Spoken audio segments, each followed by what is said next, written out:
அனைவருக்கும் வணக்கம்.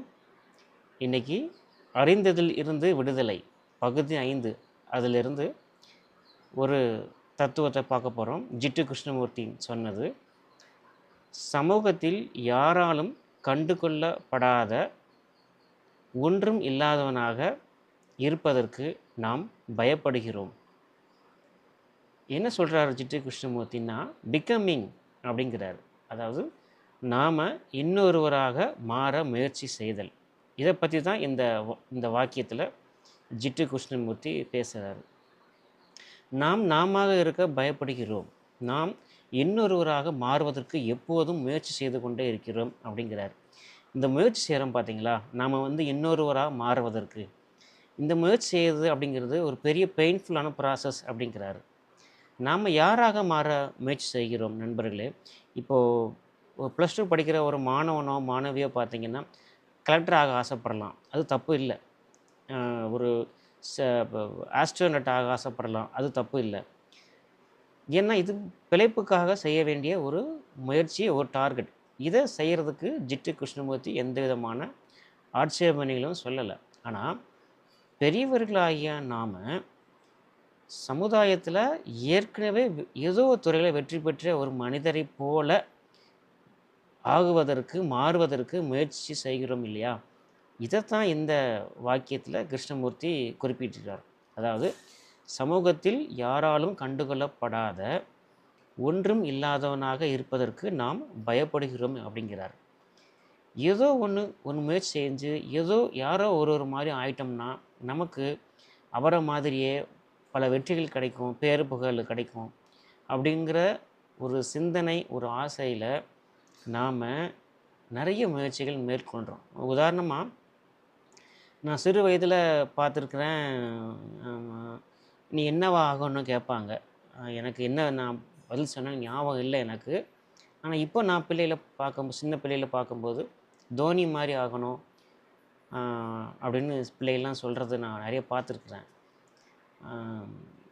இப்போ முதலமைச்சர் விஜய் மாதிரி கூட ஆகணும்னு நிறைய பேர் சொல்ல ஆரம்பிக்கலாம், ஆசைப்படலாம். இது என்ன ஆகுதுன்னா, இந்த சமூகம் யாரோ ஒருவரை ரொம்ப மேலே தூக்கி வச்சு மற்றவங்க எல்லாரும் அவரை போலவே மாற வேண்டும் என்ற ஒரு தவறான ஆசையை நமக்குள்ளே கொடுக்குது. இது என்ன ஆயிடுதுன்னு பார்த்தீங்கன்னா, நாம் என்னவா ஆகணும்னு இந்த வாழ்க்கை நமக்கு கொடுத்துருக்கோ அதை விட்டுட்டு இந்த சமூகம் நம் மீது ஏற்றின இந்த சுமைகள், அதாவது இன்னொருத்தர் மாதிரி ஆகணும் அப்படிங்கிற இந்த ஒரு சுமை, அதை என்ன பண்ணிடுறோம், சிறு வயதிலிருந்து நாம் அதை எடுத்துக்கிட்டு அவரை மாதிரியோ இல்லை அந்த ஒரு செலிப்ரிட்டி மாதிரியோ ஆகிறதுக்கான எல்லா முயற்சிகளும் செய்யும் பொழுது ஒருவேளை வெற்றியும் பெற்றுட்டுன்னு வைங்களேன்.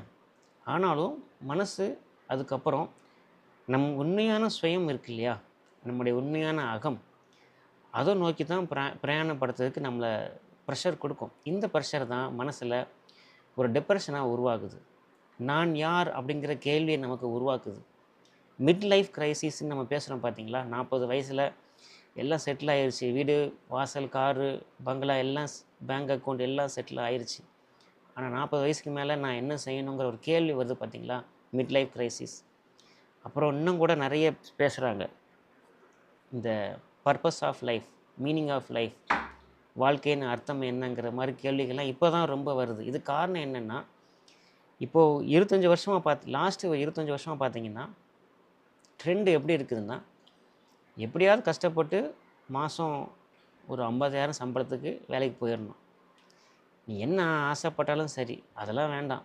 50,000 சம்பளத்துக்கு அது என்ன ஐடி வேலை தான், வேறு ஒன்றும் இல்லை. ஐடி வேலைக்கு போயிட்டேன்னா லைஃப் செட்டில் ஆயிரும்னு ஏறக்குறைய தமிழ்நாட்டில் எல்லாருமே முக்கால்வாசி பேர் இல்லை பாதி பேர் ஐடி வேலைக்கு போகக்கூடிய கண்டிஷன் இருக்குது.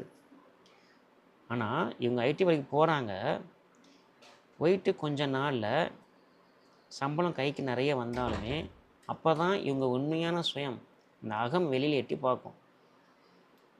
அப்போ சொல்லும் அந்த அகம், நான் உன்னை என்ன ஆசைப்பட்டேன், நீ ஒரு ஒரு ஒரு அக்ரிகல்ச்சர் ஃபீல்டுக்கு போகணுன்னு ஆசைப்பட்டேன், ஆனால் நீ ஐடியில் உட்காந்துருக்குற.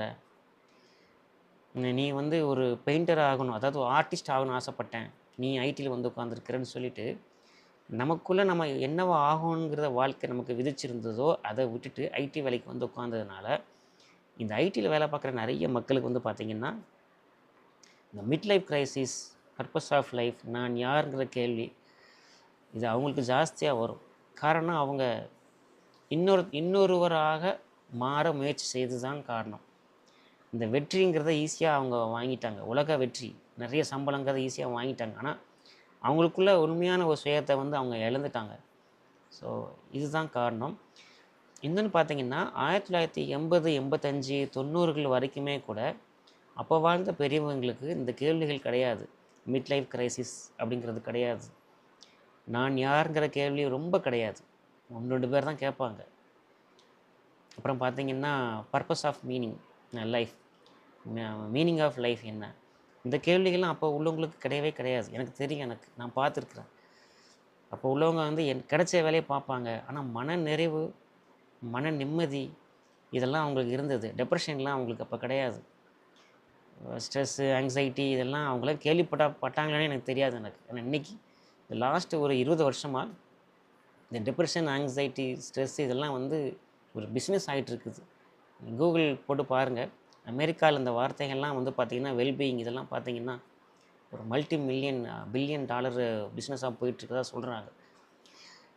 ஸோ ஆன்மீகத்தை இப்போ தான் நம்ம நிறைய பேர் தேட ஆரம்பிச்சிருக்கோம். காரணம் என்னென்னா நாமே பிடிக்காமல் போனதுனால தான். நாம் இன்னொருவராக மாற முயற்சி செய்ததன் காரணமாகத்தான் இந்த பிரச்சனைகள்லாம் வருது.